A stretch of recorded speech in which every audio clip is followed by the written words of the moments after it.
Hello tout le monde, c'est toujours moi, Loana, pour un nouvel épisode de The Softy Club. Aujourd'hui, je voulais vraiment vous parler de comment préserver votre énergie. Je pense que c'est hyper important et du coup, parlons-en.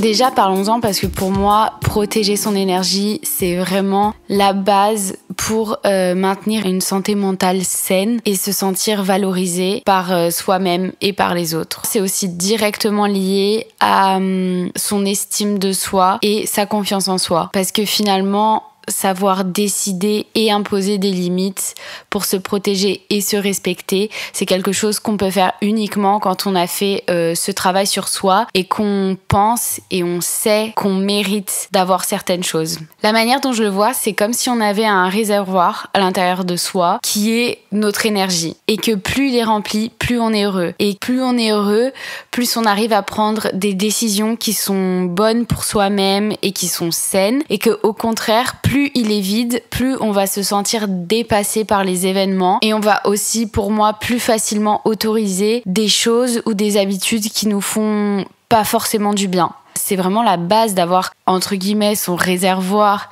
toujours rempli. Parce que si tu as de l'énergie, tu vas pouvoir initier dans ta vie plus de changements positif parce que tu vas pouvoir plus te poser pour réfléchir ce qui est bon pour toi parce que tu te sens pas complètement dépassé comme je viens de le dire et t'es plus en accord avec toi-même. Tout changement positif va vraiment commencer par le remplissage de ton réservoir d'énergie. Pour moi, il y a deux étapes un peu dans le fait de préserver son énergie. Il y a tout ce qui va être en termes de mentalité, le type de pensée qu'il faut avoir pour demander un certain respect de ses limites et de ses valeurs autour de soi. Et ensuite, il va y avoir vraiment les faits, c'est-à-dire comment faire pour préserver son énergie. Pour moi, la base de tout, c'est quand même de savoir et intégrer réellement au fond de soi, sentir à quel point tu mérites plein de choses incroyables dans ta vie. Ce que tu veux, tu le mérites. Et t'es né pour réaliser tes rêves et pour te sentir bien et heureuse. Rien n'est trop beau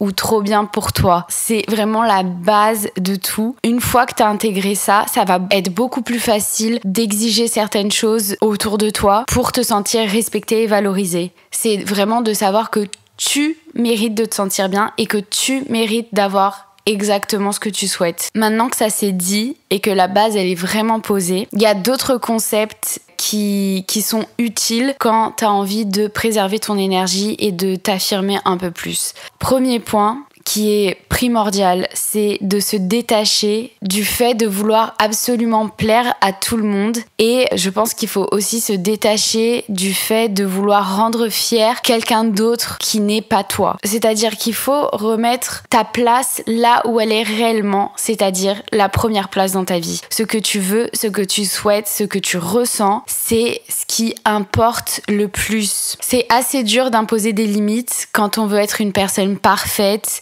qui veut être constamment bien vue et qui ne veut pas faire de vagues.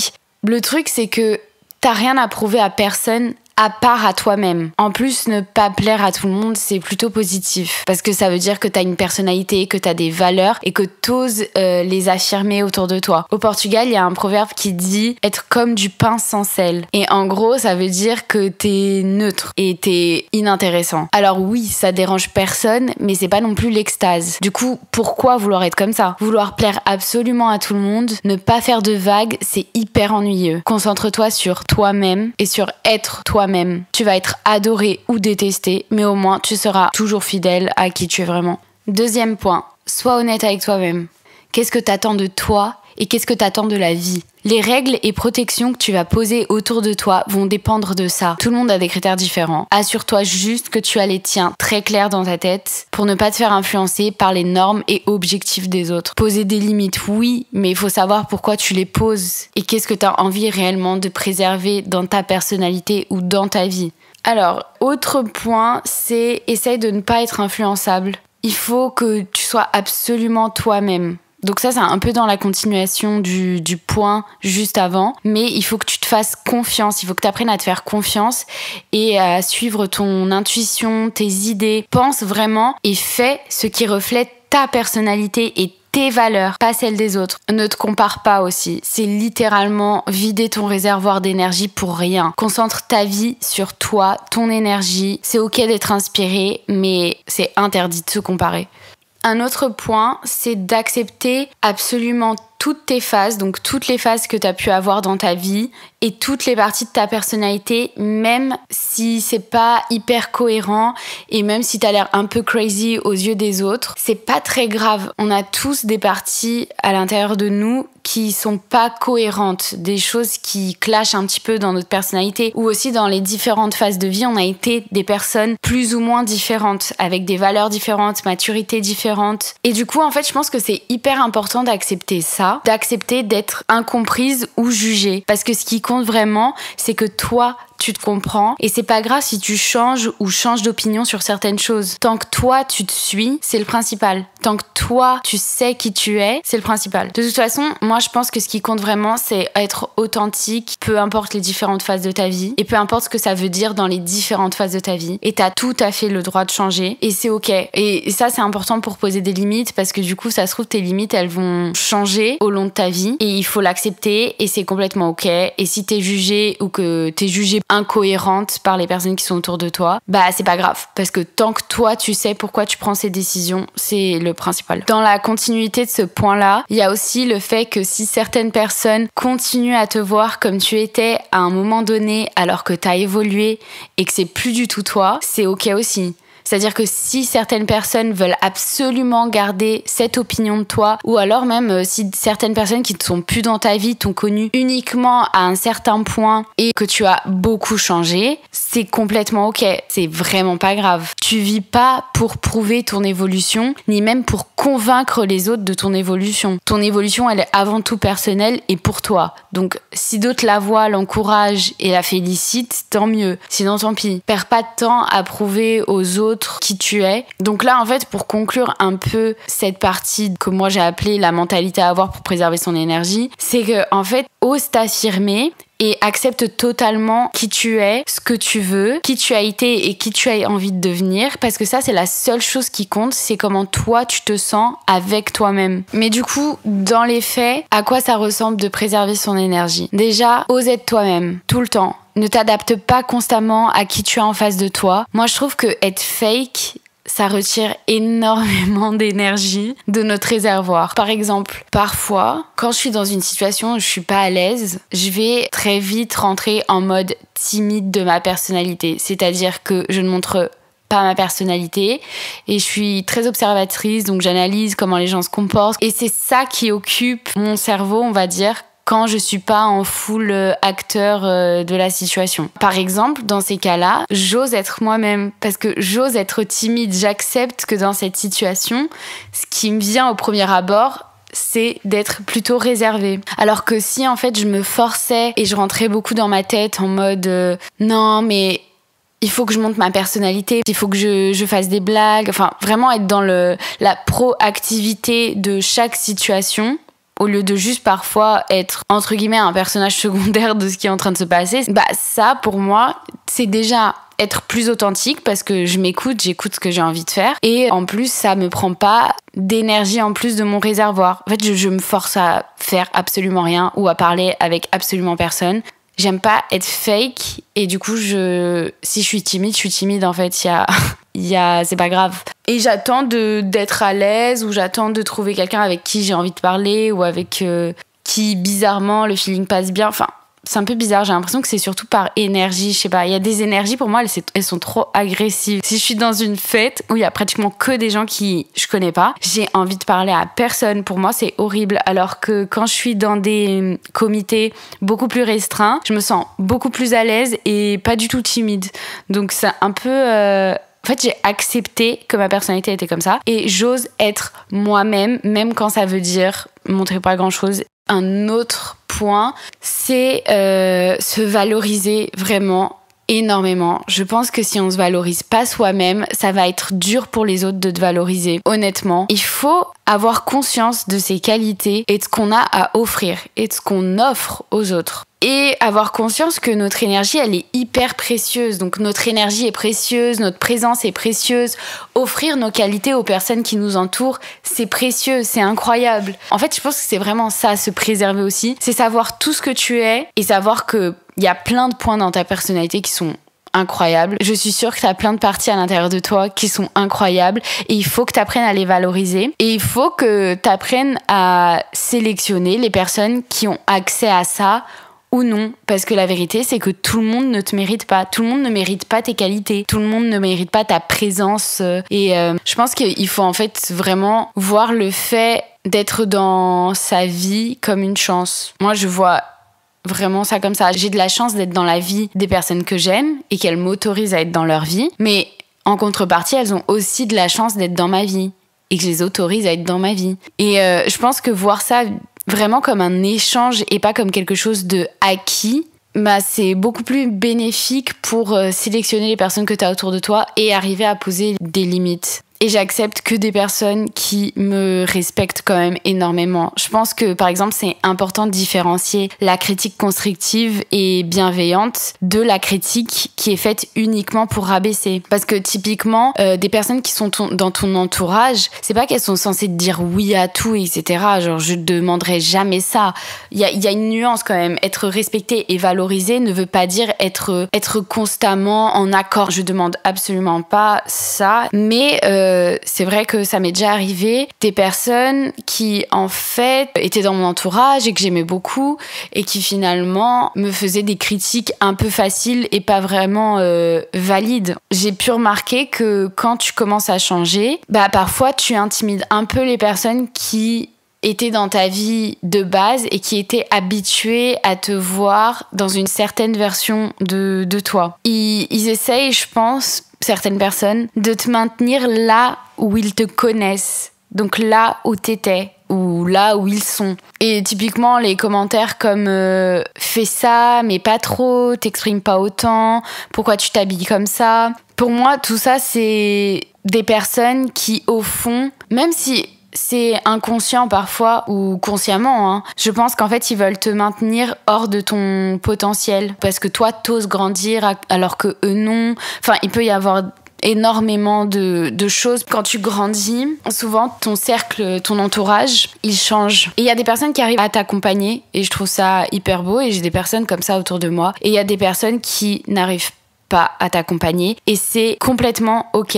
Mais pour moi, c'est comme si vous faisiez plus partie du même monde. Quand tu grandis et que tu sens que les critiques de quelqu'un deviennent de moins en moins justifiées, les critiques sont tout sauf constructives, que elles te mettent de la peur dans tes projets ou dans ta personnalité, qu'elles essayent de te garder en fait petite comme dans une boîte là où elles te connaissent et là où elles savent où elles peuvent prévoir tes réactions. Pour moi, il faut les sortir de ta vie. Ça peut paraître hyper violent. C'est comme si vous faisiez plus partie du même monde et que vous aviez plus vraiment la même mentalité. Et je pense qu'il faut l'accepter. Et savoir préserver son énergie, c'est ça aussi. C'est savoir identifier si les personnes qui sont dans nos vies arrivent à nous accompagner ou non, arrivent à nous soutenir quand on grandit ou non.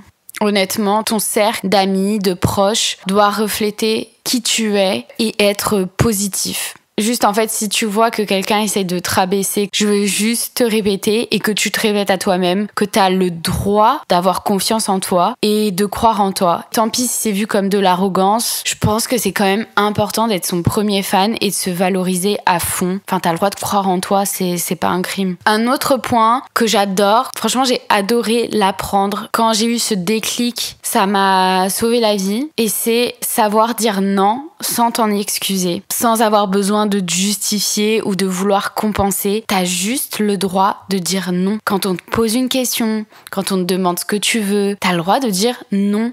De regarder droit dans les yeux et de dire non. C'est pas impoli, c'est pas de l'arrogance, c'est justement savoir préserver son énergie. C'est-à-dire que quand tu te connais, tu sais ce qui te convient et ce qui te convient pas. Et t'as le droit de l'affirmer. Et quelqu'un qui veut toujours que tu lui dises oui, oui, oui, oui, oui, ou qui n'accepte pas que tu as appris à dire non et que maintenant tu l'utilises, c'est des personnes qui vont rentrer dans la catégorie du point que je viens juste d'énoncer, c'est-à-dire les personnes qu'on bouge de nos lives. Ensuite, un autre point que j'adore, mais je sais pas, j'ai l'impression que je suis un peu seule là-dedans, mais du coup j'adore en parler parce que j'ai même inventé un nom pour ça, c'est Le Hunger Game d'Instagram. Oh là là, j'adore faire ça. Je fais ça genre tous les ans. En gros, l'Hunger Game d'Instagram, c'est quand je vais sur mon compte et que je check un peu qui me follow. Et je prends une décision consciente si j'ai vraiment envie que cette personne ait accès à mon compte et accès aux choses que je partage ou pas. Et si je me rends compte que j'ai pas vraiment envie que cette personne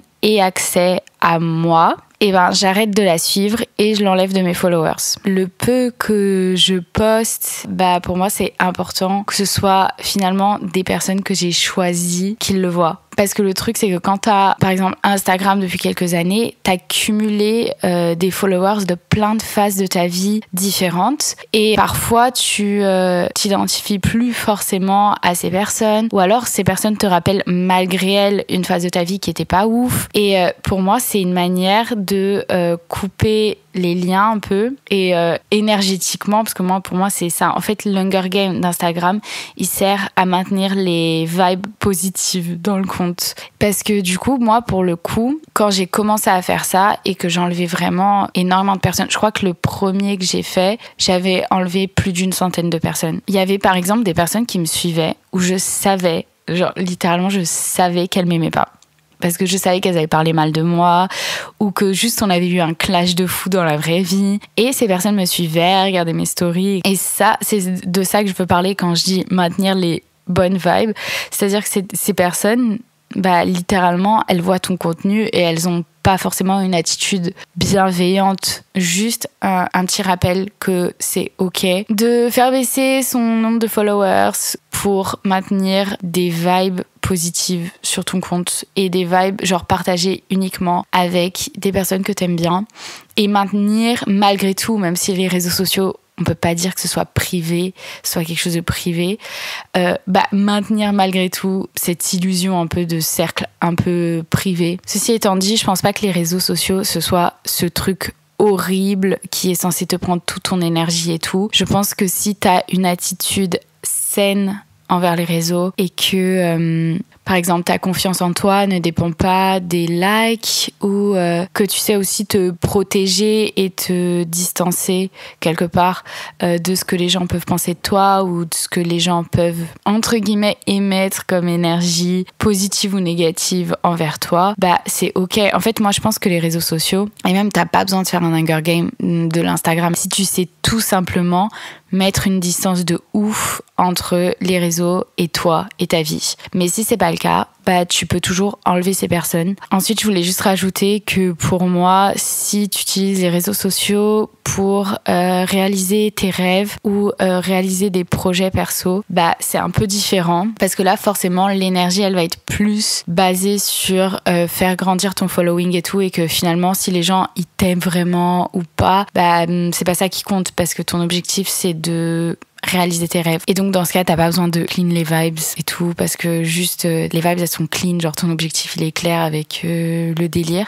Concernant les red flags, c'est n'autorise pas trop de red flags dans ta vie. C'est-à-dire que quand quelqu'un fait un truc un peu shady, un peu bizarre, et que tu lui dis en gros, et que cette personne elle recommence, donne pas 18 000 chances aux personnes. Mais ceci étant dit, je vous encourage pas à ne jamais pardonner, etc. Je pense pas que c'est forcément hyper sain.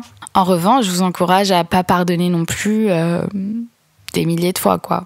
C'est un truc un peu d'avoir tes standards de comment tu veux être traité. Et dès que quelqu'un va pas dans ce sens-là, surtout si c'est quelqu'un que t'as rencontré récemment, au secours, mais en fait, je pense qu'il faut enlever cette idée que finalement les personnes entre guillemets de qualité ça n'existe plus, et que des personnes avec des valeurs ça n'existe plus, et que du coup si tu fais ça tu vas jamais trouver quelqu'un ou tu vas jamais trouver un groupe d'amis. Pour moi c'est l'opposé. Déjà il vaut mieux être seul que mal accompagné. Bon, ça c'est la phrase basique mais c'est la vérité. Pour moi, quand t'autorises plein de choses pas saines, ce que tu fais, c'est que t'empêches les gens de valeur justement de s'approcher de toi et d'être dans ton entourage. Parce que ce qui se passe, c'est que quand tu perds du temps à accepter des choses et à te rabaisser pour garder certaines personnes dans ta vie, tu sais pas, peut-être que tu bloques du temps que tu pourrais avoir pour rencontrer des nouvelles personnes. Moi, je vois toutes les personnes que je rencontre comme potentiellement des personnes hyper spéciales et j'attends ça en retour aussi. Et si on me le donne pas, c'est au revoir. Typiquement, les personnes qui sont constamment en train de se rabaisser dans une relation parce qu'ils se disent mon Dieu, je veux pas être seule. Si ça se trouve, si elles étaient pas avec cette personne et qu'elles étaient un peu plus sélectives, elles auraient déjà rencontré quelqu'un qui les valorise réellement. Donc ouais, pour moi, c'est important d'être exigeant et de partir quand les gens ne respectent pas ce qu'on attend d'eux et ne nous respecte pas. De la même manière que pour moi, quand quelqu'un nous blesse profondément ou non d'ailleurs, ça peut être vu comme être rancunière, etc. Mais pour moi, c'est juste que je trouve ça normal d'avoir la conséquence de ses actes. Ça veut pas dire que c'est des mauvaises personnes, mais ça veut juste dire que toi, t'es pas obligé de rester et d'attendre que les personnes elles changent et d'essayer de changer les personnes aussi. J'accepte totalement que certaines personnes dans ma vie ont été une leçon et j'accepte que je peux être une leçon pour d'autres personnes, mais ça veut pas dire rester à tout prix, ça veut juste dire montrer qu'en fait nos actes ils ont des conséquences et que si on n'a pas été bienveillant ou si on a été jaloux ou si on a critiqué pour rien ou si on a voulu un peu éteindre la lumière de quelqu'un entre guillemets consciemment ou inconsciemment, il y aura des conséquences et je trouve pas ça grave de créer une conséquence à un acte qui n'était pas forcément bienveillant de base. Pour moi, en fait, pardonner, c'est pas oublier et faire comme si de rien n'était. Pour moi, pardonner, ça veut juste dire accepter la situation et ce que la personne a fait. Vraiment, accepter totalement ce qui s'est passé, ne pas lui en vouloir, ne pas se tracasser outre mesure pour ça, faire la paix en fait avec ça. Mais pour moi, ça veut absolument pas dire reprendre là où ça en était, reprendre la personne, faire comme si de rien n'était, la réintégrer à sa vie. Enfin, je vois juste pas les choses comme ça. Pour moi, c'est normal que les actes aient des conséquences. Pardonner, ça reste un cheminement extrêmement personnel, même si j'ai coupé beaucoup de gens de ma vie ou je m'éloigne de certaines personnes parce qu'elles m'ont fait du mal. Pour moi, en fait, c'est normal.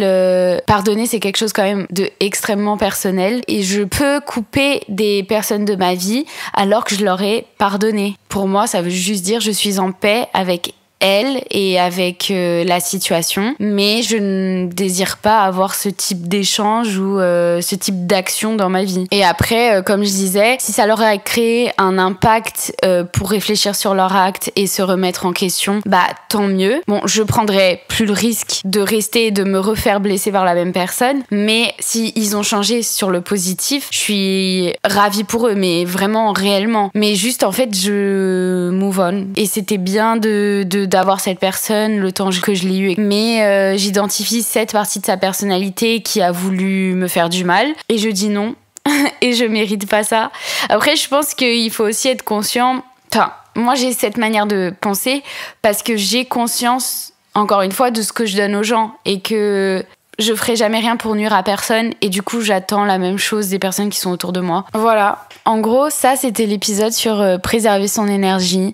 N'oublie pas de remplir ton réservoir d'énergie, de identifier ce qu'il remplit aussi, d'identifier ce dont tu as besoin et sélectionner super bien ton entourage. Ne pas avoir honte ou peur d'exiger certaines choses. T'as le droit de vouloir être heureuse et dans un environnement sain et d'avoir des personnes qui te soutiennent. Je veux dire, tout ça, ça existe à condition que tu l'exiges, que ce soit le standard de ta vie. C'est-à-dire qu'en fait, si toi, tu te dis j'ai toutes ces qualités, mais je me valorise pas vraiment, donc je les donne à absolument tout le monde et finalement, tout le monde peut me marcher dessus et tout le monde peut me dire absolument ce qu'il veut parce que de base, je suis quelqu'un de gentil. Enfin, je veux dire, pour moi, ça fonctionne pas comme ça. Tu peux être quelqu'un de gentil et quand même sélectionner les personnes à qui tu le donnes parce que la vérité, c'est que tout le monde ne saura pas le valoriser. Ça, c'est un peu en accord avec ce que je disais dans le dernier épisode sur l'hypersensibilité, c'est-à-dire que être sensible, c'est une qualité qui est magnifique de base, mais que si tu mets pas justement les limites pour préserver ça, il y a énormément de personnes qui vont en profiter. Et le but, c'est pas qu'on profite de toi. Le but, c'est que tu te donnes à des personnes qui savent le recevoir et qui savent donner en retour. Voilà. Je pense que c'est hyper important. En tout cas, affirme-toi, ta personnalité, ce dont tu as envie, c'est hyper important et tu verras. Peut-être qu'au début, quand tu vas commencer à t'affirmer, ta vie va beaucoup changer et beaucoup de personnes vont sortir de ta vie ou toi-même, tu vas comprendre qu'il faut que tu t'éloignes. Mais t'inquiète pas parce que tu seras toujours récompensé, j'en suis convaincue. Tôt ou tard, si tu fais ça, tu pourras regarder autour de toi et te rendre compte que les personnes qui sont autour de toi sont réellement bienveillantes et t'aiment beaucoup et veulent le meilleur pour toi, de la même manière que toi tu veux le mieux pour eux. Voilà, c'était tout pour aujourd'hui. J'espère que ça vous a plu. En tout cas, je vous fais des gros bisous. Et n'hésitez pas à aller me suivre sur Instagram, c'est @thesoftyclub. Aussi à partager l'épisode, ça m'aide vraiment beaucoup. De base, je suis pas du tout dans ces délires-là, mais en fait, j'ai pu vraiment remarquer que ça change quelque chose quand on est partagé. Donc voilà, si ça vous a plu, si vous avez détesté, le faites pas. En tout cas, je fais des bisous et à la prochaine.